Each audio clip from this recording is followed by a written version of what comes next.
تو یہی رہے گا نا ہمارے ساتھ؟ آج تجھے میں جانے نہیں دوں گی شیرو۔ ارے نہیں آنٹی جی، میں تو گھر سے کالج آیا ہوں، ایسے بنا بتائے اگر رک گیا تو سب ناراض ہوں گے، لیکن میں وعدہ کرتا ہوں جب بھی آپ بلائیں گی میں آ جاؤں گا۔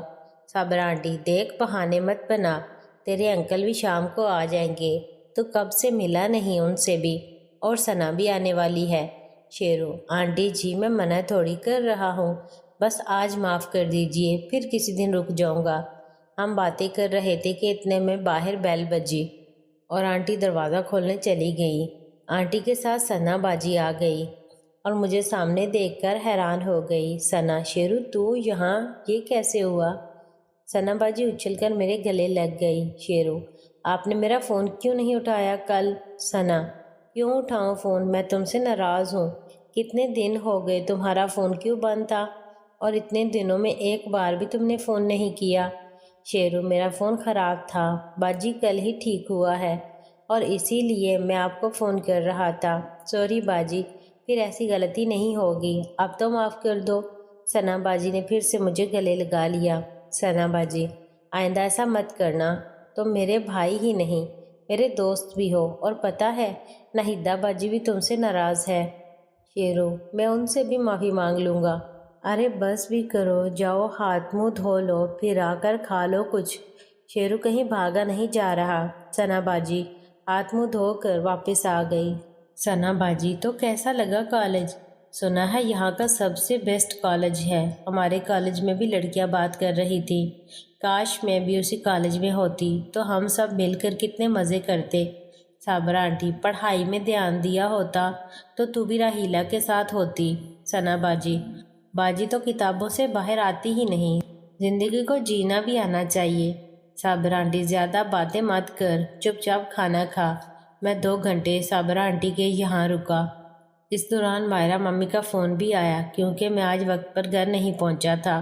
میں نے مامی کو بتا دیا کہ میں آنٹی کے گھر ہوں اور جلد ہی نکل رہا ہوں۔ مامی نے آنٹی، ثنا باجی اور راحیلہ باجی سے بھی بات کی۔ آنٹی کے گھر سے میں اپنے گھر کے لیے نکل پڑا۔ میں کالج والے روڈ سے آ رہا تھا کہ ایک لڑکا تیزی سے بھاگتا ہوا میرے آگے سے نکلا۔ اس کے کپڑے خون سے بھیگے ہوئے تھے، سر پر چوٹ لگی تھی، خون بہہ رہا تھا، اور باقی جسم پر بھی چوٹ لگی تھی۔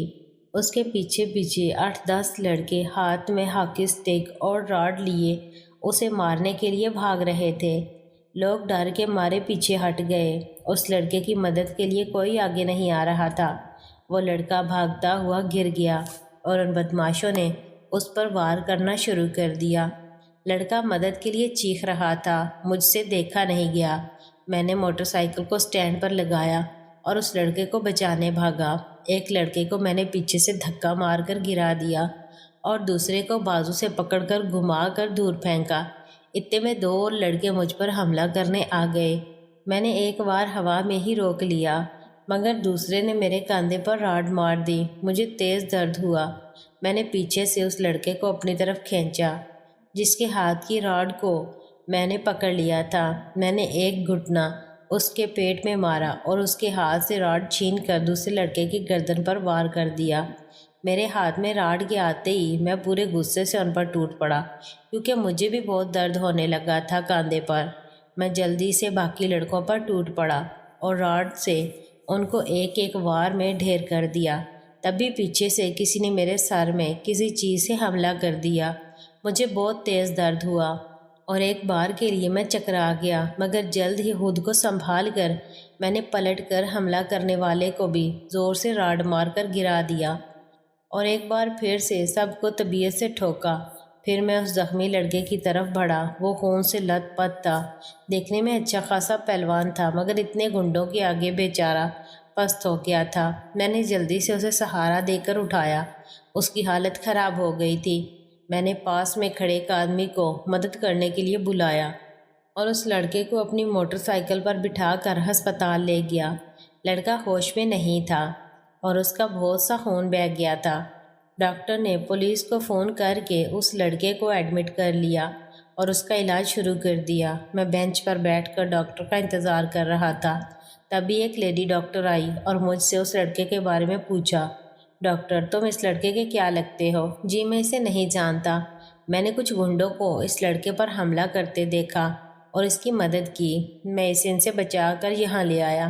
اب کیسا ہے وہ لڑکا؟ ڈاکٹر وہ اب ٹھیک ہے، خون زیادہ بہہ جانے سے بھی ہوش ہو گیا ہے اور بہت سارے زخم بھی ہیں، کچھ دن تو لگیں گے ٹھیک ہونے میں، مگر تم نے ایک انجان آدمی کی مدد کیوں کی؟ شیرو یہ تو انسانیت کے ناطے کیا میں نے، آخر انسان انسان کے کام آتا ہے۔ ڈاکٹر نائس، بہت اچھی سوچ ہے تمہاری، تم ایک اچھے انسان ہو۔ بات کرتے ہوئے ڈاکٹر کی نظر میری گردن سے بہہ رہے خون پر گئی اور انہوں نے مجھے پلٹنے کو کہا۔ میں پلٹ گیا۔ ڈاکٹر او مائی گاڈ، تمہارے سر سے تو کتنا خون بہہ رہا ہے، تمہیں پتہ نہیں تمہیں چوٹ لگی ہے؟ ڈاکٹر نے مجھے جلدی سے کیبر میں لے جا کر میرے زخم کو صاف کر کے مرہم پٹی کر دی۔ ڈاکٹر شکر کر زخم زیادہ گہرا نہیں ہے ورنہ ٹانکے لگانے پڑتے۔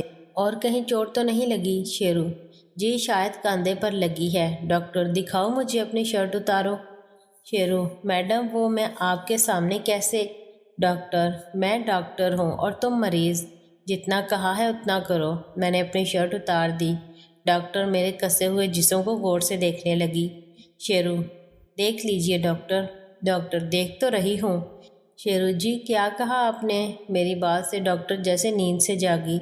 ڈاکٹر ہاں وہ کندھا ادھر کرو، چوٹ اندرونی ہے، میں دوائیاں لکھ دیتی ہوں وہ کھا لینا۔ میں نے شرٹ پھر سے پہن لی۔ میڈم کیا اب میں جا سکتا ہوں؟ ڈاکٹر رکو ابھی پہلے ایک انجیکشن لگوا لو، اس سے انفیکشن نہیں ہوگا۔ ڈاکٹر نے مجھے ایک انجیکشن لگا دیا۔ اس کے بعد ڈاکٹر اس لڑکے کے گھر کا ایڈریس نکلوا کر انہیں انفارم کرنے چلی گئی۔ میں نے ٹائم دیکھا تو پتہ چلا کہ 1 گھنٹہ اور خراب ہو گیا۔ گھر میں سب ٹینشن میں ہوں گے، مجھے جلدی یہاں سے نکلنا پڑے گا ورنہ پتہ نہیں کتنا ٹائم یہاں اور لگ جائے گا۔ میں بنا کسی کو بتائے چپ چاپ اپنی بائک لے کر نکل گیا گھر کی طرف۔ راستے میں پھر سے مائرہ مامی کا فون آیا اور مجھ سے ناراض ہونے لگی کہ میں ابھی تک گھر نہیں پہنچا۔ میں نے بتا دیا میں راستے میں ہوں، ابھی پہنچ جاؤں گا۔ میرے کندھے میں درد تو ہو رہا تھا مگر میں پرواہ نہ کرتے ہوئے سپیڈ بڑھا کر جلدی گھر پہنچ گیا۔ ماما لوگ گھر آ چکے تھے۔ میرے گھر آتے ہی میری حالت دیکھ کر سب ٹینشن میں آ گئے۔ سر پر پٹی بندھی ہوئی تھی، کپڑوں پر خون لگا ہوا تھا۔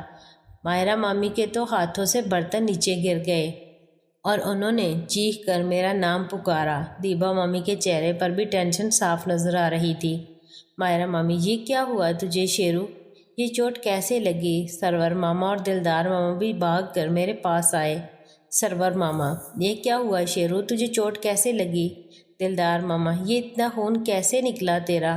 اندر سے نائلہ مامی بھی آواز سن کر باہر آئی اور مجھے دیکھنے لگی۔ میری ایسی حالت دیکھ کر ان کو بھی دکھ ہو رہا تھا اور ان کی آنکھوں میں آنسو آ گئے مگر انہوں نے خود کو وہیں روک لیا۔